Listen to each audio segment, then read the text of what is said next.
Welcome student, एक बार फिर से स्वागत है आपके यूट्यूब चैनल मैथ्स पॉइंट में। आज हम करने वाले हैं 5.2 अर्थमेटिक प्रोग्रेशन और उसके 5.2 के हम लास्ट 7 सम कर चुके थे। आज मैं स्टार्ट करने वाली हूँ 8th सम। तो 8th सम की स्टेटमेंट हमारे पास क्या गिवन है एक बार देख लेते हैं। 8th सम की स्टेटमेंट हमारे पास गिवन है, इसमें गिवन है हमारे पास कि an AP consist of 50 terms of which third term is 12। इसमें इन्होंने कहा है कि कोई AP है और वो ओनली 50 टर्म्स को कंटेन कर रहा है, ठीक है। दैट मीन्स उसमें सिर्फ 50 ही टर्म्स है, उससे ज़्यादा टर्म्स नहीं है। फिर उन्होंने कहा है कि which is third term is 12। इसकी थर्ड टर्म हमारे पास दे रखी है 12 and 16 term is 106 and last term is 106। फिर से इन्होंने कहा है कि लास्ट टर्म हमारे पास दे रखी है 106। अभी मैंने कहा कि इसमें लास्ट कितनी टर्म्स है, ओनली 50 टर्म्स है, तो इसमें कंफ्यूज होने वाली बात नहीं है। तो यहाँ पे आप ये बोल सकते हैं इसकी जो 50th टर्म है वो हमारे पास दे रखी है 106, ठीक है। हमें इसमें फाइंड आउट करना है 29 टर्म। हमें यहाँ पे क्या निकालना है, इसके लिए 29th टर्म फाइंड आउट करनी है। फाइंड हमें क्या करना है, 29th टर्म फाइंड करनी है, ठीक है। तो हम यहाँ से यही लेके चलते हैं सॉल्यूशन में। A3 दे रखा है यानी कि A3 वो हमारे पास कितना गिवन है 12। तो A3 को आप क्या लिख सकते हो, A plus 2D is equal to 12। इसको हम पॉज कर लेंगे हमारी फर्स्ट इक्वेशन। उसके बाद है हमारे पास 50th टर्म, लास्ट टर्म थी। तो लास्ट टर्म के लिए मैंने 50 इसीलिए रखा है क्योंकि यहाँ पे इन्होंने कहा था कि AP ओनली 50 टर्म से कंसिस्ट कर रहा है, तो लास्ट टर्म हमारे पास 50 लेके चलेंगे। तो नाउ A50 आपके पास गिवन है 106। तो इसके लिए क्या लिख सकते हैं, A49D इज इक्वल टू 106। ये हमारे पास इसकी सेकेंड इक्वेशन हो जाएगी। तो बाय फर्स्ट और सेकेंड बाय एलिमिनेशन मेथड से, by first and second equation से इसको सोल्व करेंगे हम। A plus 2D is equal to 12 and A plus 49D is equal to 106, ठीक है। एलिमिनेशन मेथड से हम इसके साइंस चेंज कर देंगे। तो A से A कैंसिल हो जाएगा, 49 में से 2 लेस करेंगे तो माइनस का 47D इज इक्वल टू 106 में से अगर आप 12 माइनस करेंगे तो ये आ जाएगा आपके पास 98। तो यहाँ से माइनस का 98, माइनस से माइनस कैंसिल हो जाएगा। यहाँ से हम D की वैल्यू फाइंड आउट कर सकते हैं। D की वैल्यू आप फाइंड आउट करेंगे तो 98 अपॉन में 47। तो 47 की मल्टीप्लाई अगर आप 2 से करते हैं तो 47 टू जो हमारे पास क्या हो जाता है 98। तो यहाँ से हमारे पास D की वैल्यू क्या आ जाएगी 2, ठीक है। D की वैल्यू हमारे पास 2 आई है। हमें क्या फाइंड आउट करना है 29 टर्म। तो उसके लिए D की वैल्यू आ गई है, हमें A भी चाहिए। तो हम यहाँ से D की वैल्यू किसी भी एक इक्वेशन में पुट कर देंगे। तो यहाँ से D मैंने पुट किया है फर्स्ट इक्वेशन में, ठीक है। फर्स्ट इक्वेशन हमारे पास क्या गिवन है, A plus 2D is equal to 12। तो A plus 2 multiply 2 is equal to 12। तो A plus 4 is equal to 12 हो जाएगा। तो यहाँ से A की वैल्यू 12 में से 4 लेस कर देंगे तो क्या आ जाएगा आपके पास 8। तो A की वैल्यू हमारे पास क्या आ गई 8। अब हमें फाइंड आउट करना है A 29 टर्म। तो इसके लिए आप इसको डायरेक्टली क्या लिख सकते हैं, A प्लस 28D, ठीक है। ये मैंने आपको बताया हुआ है, ये फॉर्मूला हम क्यों ऐसे कर देते हैं, यहाँ से एक लेस हो जाता है। तो A की वैल्यू 8 प्लस 28 मल्टीप्लाई D आपके पास क्या आया हुआ है 2। तो 8 प्लस 28 की मल्टीप्लाई अगर आप इससे करेंगे तो ये आपके पास आ जाएगा 56। 56 में आप 8 ऐड करेंगे तो ये आ जाएगा आपके पास 64, ठीक है। तो इसकी 29 टर्म हमारे पास क्या आ जाएगी 64। तो यहाँ से आपके पास इसका सॉल्यूशन आ गया है 64। ये हमारे पास सोल्व हुआ इसका 8th सम। अब हम करेंगे इसका 9th सम। 9th सम की स्टेटमेंट हमारे पास गिवन है यहाँ पे। 9th सम है, 9th सम इन्होंने कहा है कि AP if the third term and the 9th term of AP is 4 and 8, same जैसे पहले था हमारे पास 9th में। इन्होंने क्या कहा है कि इफ़ थर्ड टर्म और इसकी 9th टर्म, ठीक है, दोनों टर्म्स हमारे पास दे रखी हैं। If third term and 9th term is 4 and -8, 4 and -8। फिर इन्होंने क्या कहा है, which term of AP is 0। हमें इसमें बताना है इस सीरीज़ में which term of AP is 0, यानी कि एन की कौन सी वैल्यू होगी जहाँ पे ये हमारे पास 0। AP जैसे यहाँ से मान लीजिए आपके पास 4 है, यहाँ पे समथिंग करके A की A9 आपके पास -2 है। तो ऐसे ही करते हुए हमें जाना है कि हमें बताना है कि AP में कौन सी सीरीज ऐसी आएगी जहाँ पे इसकी वैल्यू हमारे पास 0 हो जाए। तो लास्ट टाइम इन्होंने क्या दे दिया आपके पास 0, तो यहाँ से AN हमारे पास क्या हो जाना चाहिए 0, ठीक है। तो AP ये 0 हमारे पास जो गिवन है वो हम यहाँ पे लास्ट टर्म लेके चलेंगे। लास्ट टर्म हमारे पास क्या हो जाएगी 0। हमें यहाँ पे निकालना है n की वैल्यू कि यहाँ पे ऐसी कौन सी टर्म जाके 0 हो बनेगी। तो यहाँ से हम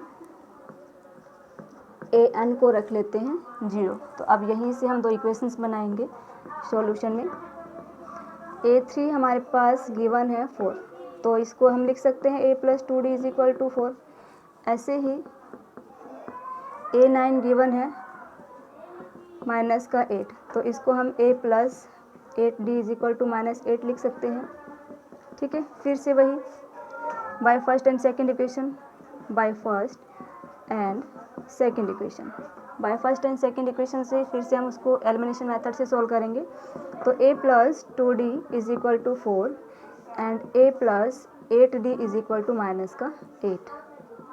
माइनस है तो प्लस, ये कैंसिल हो जाएंगे। 6 में से 2 लेस करेंगे, सॉरी 8 में से 2 लेस करेंगे तो -6D = ये हमारे पास क्या आ जाएगा 12। तो यहाँ से D की वैल्यू हमारे पास क्या आएगी -2। आप इसको डिवाइड करेंगे तो -2, यहाँ से D की वैल्यू हमारे पास आ गई है -2। फिर से वही D की वैल्यू किसी भी एक इक्वेशन में पुट कर देंगे। तो मैंने यहाँ से D की वैल्यू पुट की है फर्स्ट इक्वेशन में, D को पुट किया है इन फर्स्ट इक्वेशन में, ठीक है।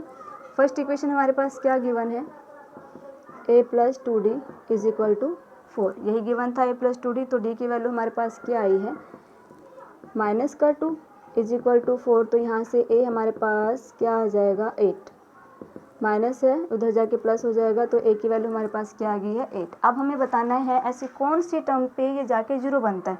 जैसे A हमारे पास D आ गया है, उसके बाद फिर से A हमारे पास 8 आया, फिर से A2 हम यहाँ से 2 लेस करके A2 निकाल सकते हैं, A3 निकाल सकते हैं, A4 निकाल सकते हैं। ऐसे ही हमारे पास ये n की वैल्यू बताने की कौन सी आएगी जहाँ पे 0 हो जाए। तो AN = इसके लिए फॉर्मूला लेके चलते हैं, यही लिखते हैं, ठीक है। AN हमने क्या लेके चले थे 0। A की वैल्यू आपके पास क्या है 8 + n-1, D हमारे पास क्या है -2। तो 8 को आप इधर लेके आएंगे -8 हो जाएगा, n-1 -2। अब मैं इसको डिवाइड में लेके आ रही हूँ, -8 अपॉन में -2, माइनस से माइनस कैंसिल, n-1, ठीक है। 8 4 जा 2 4 जा 8, ये हो जाएगा आपके पास 2 4 जा 8। तो ये आई है हमारे पास 4 = n-1। ये आप इधर लेके आएंगे 4 + 1 = n। तो यहाँ पे यानी कि इसकी फिफ्थ टर्म पे जाके n की वैल्यू हमारे पास क्या हो जानी है 0 हो जाएगी, जहाँ पे सीरीज हमारे पास ओवर हो जाती है, ठीक है। तो यहाँ से n की वैल्यू आपके पास क्या आ जाएगी 5। अब हम करने वाले हैं इसका 10th सम। मोस्टली क्वेश्चंस आपके पास इसी तरीके से है, गिवन है, वहाँ से आप इक्वेशंस बना देंगे और उसको सोल्व कर देंगे। तो अब हमारे पास इसकी 11th some, 11th is very sorry 10th कहाँ है, हाँ 10th है हमारे पास। द 17 टर्म ऑफ AP, इन्होंने कहा कि द 17 टर्म ऑफ AP की कोई भी 17 टर्म है, ठीक है, एक्सीड इस 10th बाय 7। इन्होंने कहा है कि इसकी 10th टर्म से 7 एक्सीड करती है, इसकी 10th टर्म से 7 एक्सीड करती है, यही होगा ना, ठीक है। 10th टर्म से 7 एक्सीड करना मीन्स 7 प्लस कर रहा है कौन से 10th टर्म्स में। तो हमें यहाँ पे निकालना है इसका कॉमन डिफरेंस। क्या निकालना है हमें यहाँ पे इसका कॉमन डिफरेंस। तो यहाँ से फिर से वही करते हैं, A17 को आप क्या लिख सकते हो A + 16D, और इसे आप क्या लिख सकते हो A + 9D सॉरी प्लस है यहाँ पे प्लस का 7। अब मैं इस टर्म को इधर लेके आ रही हूँ, तो A + 16D माइनस A, ये प्लस का है तो माइनस का 9D = 7। A से A कैंसिल, 16 में से 9 माइनस कर देंगे तो 7D = 7। तो यहाँ से आपके पास कॉमन डिफरेंस क्या आ रहा है 1। कॉमन डिफरेंस क्या आ जाएगा 1। वेरी इंपॉर्टेंट, एक एक नंबर में मोस्टली आ जाते हैं, ठीक है। तो ये एक तरह से इंपॉर्टेंट है ये क्वेश्चन आपके लिए। उसके बाद हम करते हैं इसका 11th सम। 11th सम की स्टेटमेंट क्या गिवन है हमारे पास, विच टर्म ऑफ AP, हमारे पास 2 AP दे रखी है, सॉरी हाँ, which term of AP will be 132 more than it's 54th term. इसने एक AP सीरीज दे रखी है हमारे पास इस टाइप से। AP सीरीज क्या गिवन है 3, 15, 27 एंड 39, ठीक है। फिर इन्होंने कहा है कि इसकी ऐसी कौन सी टर्म होगी जो इसकी 54 टर्म से 132 ज़्यादा हो। इन्होंने क्या कहा है कि which term of AP will be 132 more than it's 54 term.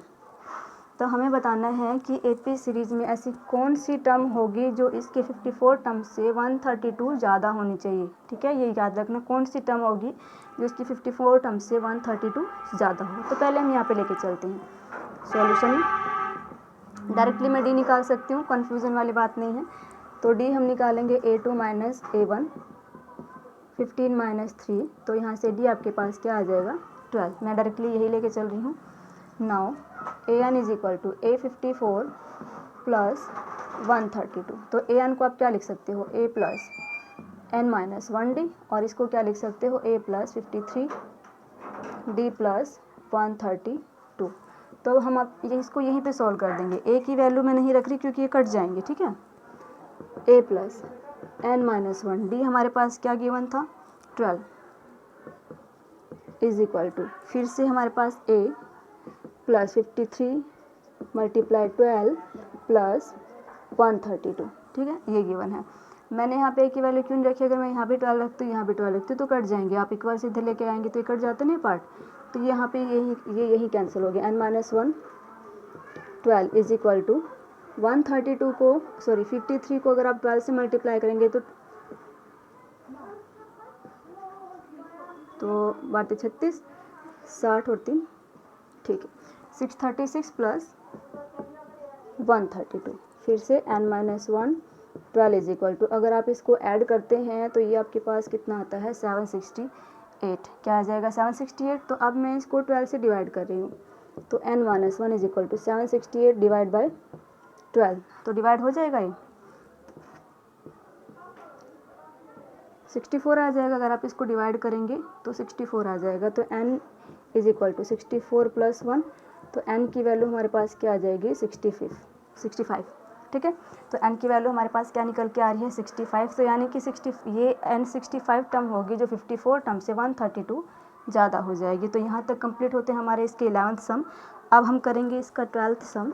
तो स्टूडेंट्स अब हम करने वाले हैं इसका 12th सम, और 12th सम की स्टेटमेंट हमारे पास क्या गिवन है एक बार देख लेते हैं। 12th सम में हमें दे रखा है 12th सम में गिवन है हमारे पास 12th सम है 2 AP have same common difference. इन्होंने क्या कहा कि कोई भी 2 APs हैं जिनका कॉमन डिफरेंस सेम दे रखा है। उसके बाद है the difference between there 10th term is 100। पहली बात इन्होंने क्या कहा है, सपोज कि कोई भी 2 AP सीरीज हैं जिनका कॉमन डिफरेंस हमारे पास क्या गिवन है, कॉमन डिफरेंस हमारे पास क्या गिवन है सेम, यानी कि इसके लिए भी आप कॉमन डिफरेंस D लेके चलेंगे और इसके लिए भी कॉमन डिफरेंस D लेके चलेंगे। अब दो हमारे पास AP सीरीज थी तो इसलिए एक के लिए मैंने कैपिटल ले रखा है, दूसरे के लिए स्मॉल है, ताकि हमारे पास अंडरस्टैंडिंग हो जाए कि दोनों अलग अलग हैं। बट दोनों के लिए हमारे पास कॉमन डिफरेंस क्या है सेम है। दोनों के लिए हम यहाँ भी स्मॉल D रखे हैं और यहाँ भी स्मॉल D। तो ये मैं आपको क्यों बता रही हूँ, ताकि इस टॉपिक से अभी हम इससे करने वाले हैं। यहाँ पे इन्होंने क्या कहा है कि हमारे पास 100 टर्म है 100 टर्म है, तो और उसका जो कॉमन डिफरेंस है वो हमारे पास क्या दे रखा है 100 टर्म है, ठीक है। और वो हमारे पास 2 सीरीज़ हैं तो हम 2 अलग अलग लेके चलेंगे, और इनका कॉमन डिफरेंस क्या दे रखा है 100। तो कॉमन डिफरेंस दोनों के लिए हमारे पास क्या हो जाएगा सेम हो जाएगा ना। तो यहाँ से ये बात हुई। फिर इन्होंने कहा है, फिर बुक में गिवन है हमारे पास what is the difference between their 1000 term. आपको क्या निकालना है कि इसके 1000 टर्म का डिफरेंस हमारे पास क्या होगा। हमें यहाँ पे फाइंड क्या करना है, हमें यहाँ पे फाइंड करना है कि इसकी जो 1000 टर्म है, ठीक है, उसका हमारे पास डिफरेंस क्या होगा। ये चीज़ हमें यहाँ पे फाइंड आउट करनी है। तो अब चलते हैं, तो हमारे पास जो गिवन है वही लेके चलते हैं सॉल्यूशन में।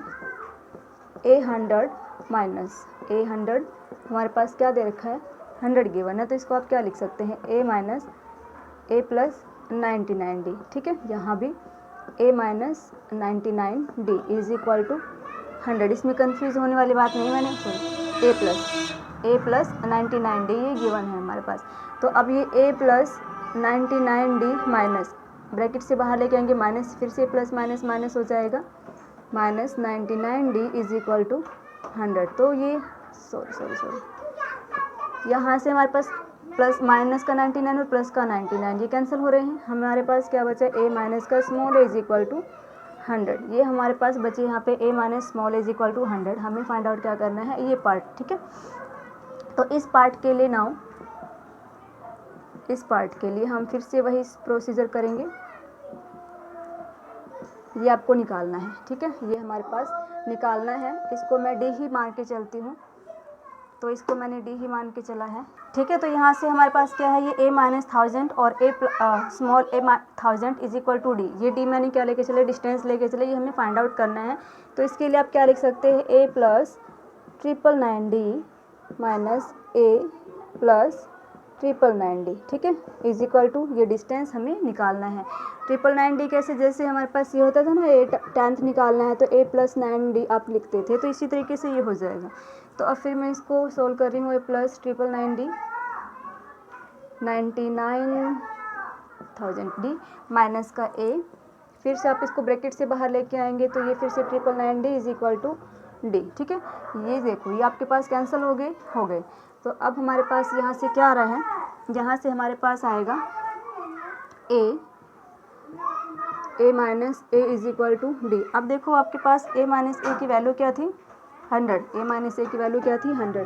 तो यहाँ से इसका जो हमारे पास कॉमन डिफरेंस था उसकी वैल्यू क्या आ जाएगी, 100। तो सेम वो फैक्ट हमारे पास रियल हुआ कि कोई भी दो सीरीज़ हैं, ठीक है, अलग अलग, बट उनका common difference is always equal होगा। क्या होगा, उनका कॉमन डिफरेंस हमेशा हमारे पास सेम होगा, ठीक है। अगर आपके पास एक एक नंबर में आ जाए ऑप्शनल में कि आपके पास दो सीरीज़ हैं और आपको उसको कॉमन डिफरेंस सेम होगा या नहीं होगा, तो आप इससे यहाँ पे सिंपली बोल सकते हैं कि ये ऐसे इसका कॉमन डिफरेंस हमारे पास सेम होगा। तो इसमें कन्फ्यूज़ होने वाली बात नहीं है। अब हम करते हैं इसका 13 टर्म। 13 टर्म में हमारे पास स्टेटमेंट क्या गिवन है, 13 टर्म में यहाँ पे गिवन है कि how many 3 digit number divisible by 7। क्या है, how many 3 digit number divisible by 7, how many 3 digit number divisible by 7। तो देखो, पहले हम अपनी तरफ से एक एपी सीरीज़ बनाते हैं। वो आप कैसे बनाओगे, 3 डिजिट वाले टर्म्स कहाँ से स्टार्ट होते हैं, 100 से, ठीक है। 100 से आगे हमारे पास ऐसी कौन सी फर्स्ट टर्म है जो 7 से डिवाइड हो जाएगी, तो 100 से आगे हमारे पास कौन सी फर्स्ट टर्म होगी, 105 फर्स्ट टर्म होगी जो हमारे पास 7 से डिवाइड होती है। बेशक से आप इसको डिवाइड करके देख सकते हैं, ठीक है। ये आपको कैसे लगेगा, क्योंकि 5 हमारे पास 7 की टेबल में आता है। इससे पहले 4 आता है, 4 नहीं आता, फिर ठीक है 3 नहीं आता, 2 आता है, बट आप डिवाइड करोगे तो नहीं हो पाएगा। 1 भी आता है, बट हमारे पास डिवाइड करोगे तो नहीं हो पाएगा। जैसे 101 है, ये 1 जो लास्ट का टर्म है वो हमारे पास 7 की टेबल में आता है, बट आप यहाँ पे डिवाइड करोगे ना तो ये हमारे पास नहीं हो पाएगा, ठीक है। तो फर्स्ट टर्म हमारे पास क्या आ रही है यहाँ पे, 105। अब आप इस एपी सीरीज़ को कैसे बनाएंगे, एपी सीरीज़ को कैसे बनाएंगे, इन्होंने कहा कि 3 डिजिट नंबर का 7th जो 7 से डिवाइड हो, ठीक है, 7 से डिवाइड हो, तो हम यहाँ पे 7 ऐड करते जाएंगे, 7 ऐड करते जाएंगे तो आपके पास ये होता जाएगा लास्ट टर्म। अब हमारे पास 3 डिजिट नंबर लास्ट टर्म तक कब रहता है, 1000 से पहले यानी कि 1999। अब इस रो में हमें देखना है कि ऐसी कौन सी टर्म है जो 7 से डिवाइड हो जाती है। तो इस रो में हमारे पास कौन सी टर्म होगी जो 7 से डिवाइड हो जाएगी, 994। आप इसको 7 से डिवाइड कर लेना, कंप्लीट डिवाइड हो जाएगा। तो हमारे पास ये लास्ट टर्म क्या आती है, 994। ये बनी हमारे पास इसकी एपी सीरीज। अब हम करते हैं, हमें निकालना क्या है, नंबर ऑफ़ टर्म्स निकालने हैं। ये कितने नंबर ऑफ़ टर्म्स होंगे जो 7 से डिवाइड हो पाते हैं। तो हमारे पास ये लास्ट टर्म है, ठीक है। यह A1 आ गया हमारे पास, A2 आ गया है। मैं यहाँ पे डायरेक्टली D निकाल रही हूँ। D निकालने के लिए A2 माइनस A1 करेंगे, 112 में से माइनस करेंगे आप 105, तो ये आपके पास क्या आ रहा है, 7। D हमारे पास क्या आ गया, 7। AN हमारे पास गिवन है 994, ठीक है। AN क्या गिवन है, 994। अब AN का फॉर्मूला लगाएंगे हम, A plus N minus 1D is equal to 994। A की वैल्यू हमारे पास क्या है, 105 प्लस N हमें निकालना है, D की वैल्यू हमारे पास क्या गिवन है, 7 इज इक्वल टू 994। तो N minus 1 7 is equal to 994, ये प्लस का है, माइनस कर देंगे आप यहाँ पे इसको, माइनस 105। तो N minus 1 7 is equal to 994 में से आप 105 अगर लेस करते हैं तो ये आपके पास क्या बचेगा, 889, ठीक है, 889 आपके पास बचेगा ये। तो अब हम इसको डिवाइड करते हैं 7 से। 889 को आप 7 से डिवाइड करेंगे तो ये आपके पास क्या आएगा, 7 1 7, 1 कैरी, 7 2 14, 7 7 49। ठीक है, तो ये आपके पास कंप्लीट डिवाइड हो रहा है, 7 से 179 आ रहा है। तो यहाँ से आपके पास n की वैल्यू क्या आ जाएगी, 127 प्लस का 1। तो यहाँ से हमारे पास n की क्या वैल्यू आ रही है, n की हमारे पास क्या वैल्यू आ रही है, 128। यहाँ से n की क्या वैल्यू आ रही है हमारे पास 128, यानी कि इसमें 105 से लेके 994 तक हमारे पास कितनी टर्म्स होंगी, 128 टर्म्स होंगी जो 7 से डिवाइड हो जाती हैं। यही हमें यहाँ पे निकालना था। Is very important. इस टाइप के जितने भी सम हैं वो आपके लिए बहुत इंपॉर्टेंट है, आप इसको अच्छे से करना, एग्ज़ाम में ये आने के बहुत ज़्यादा चांस होते हैं। ठीक है, इसी बेस पे जैसे इससे अगला पार्ट है, अगला सम है, वो भी बहुत ही इंपॉर्टेंट है इस चैप्टर का, इस एक्सरसाइज का। तो नेक्स्ट देखते हैं हमारे पास क्या है, 14th है। इसमें क्या कहा है इन्होंने कि हाउ मैनी मल्टीपल ऑफ 4 के मल्टीपल बताने हैं, कितने होंगे 10 और 250 के बीच में। देखो यहाँ पे इन्होंने क्या कहा है कि 10 और 250 के बीच में 4 से मल्टीप्लाई होने वाले कितनी टर्म्स होंगी। ठीक है, 4 से मल्टीप्लाई होने वाली कितनी टर्म्स होंगे ये हमें बताना है। यहाँ पे इन्होंने 10 दिया, 250 दिया, आप काउंट तो करेंगे नहीं, तो हमें निकाल के दिखाना होगा कैसे। तो 10 से आगे यहाँ पे मैं AP सीरीज बना रही हूँ। ठीक है, 10 से आगे, 10 के बाद फर्स्ट टर्म कौन सी है जो 4 से डिवाइड होती है, 12, उसके बाद 16, उसके बाद आप ऐसे करते करते यहाँ तक आप इसकी AP सीरीज बन जाएगी। ठीक है, अब हम लेके चल रहे हैं 250 से लेस कौन सी टर्म होगी जो 4 से डिवाइड हो जाए, सिंपल, ये तो वैसे ही दिख रहा है 248 हमारे पास 4 से डिवाइड हो रहा है। तो अब यहाँ से हमें क्या निकालना है, नंबर ऑफ़ टर्म्स निकालनी है। ये आपके पास लास्ट टर्म हो जाएगी, A1 है और D ऑलरेडी 4 है। फिर भी मैं आपको निकाल के दिखा रही हूँ। D हमारे पास A2 माइनस A1 यानी कि 16 माइनस 12, तो D हमारे पास क्या हो गया, 4 हो गया। अब ये हमारे पास लास्ट टर्म है, तो AN इज इक्वल टू 248, ये आपके पास गिवन है। तो A plus N minus 1D is equal to 248। तो A की वैल्यू हमारे पास क्या है, 12 प्लस N माइनस 1D हमारे पास क्या आया है, 4 इज इक्वल टू 248। तो N minus 1 4 is equal to 248 plus है, इधर आप ला के माइनस कर सकते हैं। तो N minus 1 4 is equal to 248 में से 12 माइनस करेंगे आप, तो ये आपके पास क्या आ जाएगा, 236। क्या आएगा, 236। तो N minus 1 is equal to 236 upon 4 आ जाएगा ना। अब आप इसको डिवाइड करेंगे, हाँ ठीक है, अब आप इसको डिवाइड करेंगे तो ये आपके पास क्या आ रहा है, 59 आएगा। ठीक है, 59 आ गया। फिर से N minus 1 is equal to 59, तो N आपके पास क्या आ जाएगा, 60, यानी कि 10 से लेके 250 के बीच में ऐसे 60 टर्म्स होंगे जो हमारे पास क्या हो जाएंगे, 4 के मल्टीपल्स होंगे। 4 के मल्टीपल्स या 4 के डिवाइडर कुछ भी बोल सकते हैं आप, तो वो हमारे पास 60 टर्म्स होंगे।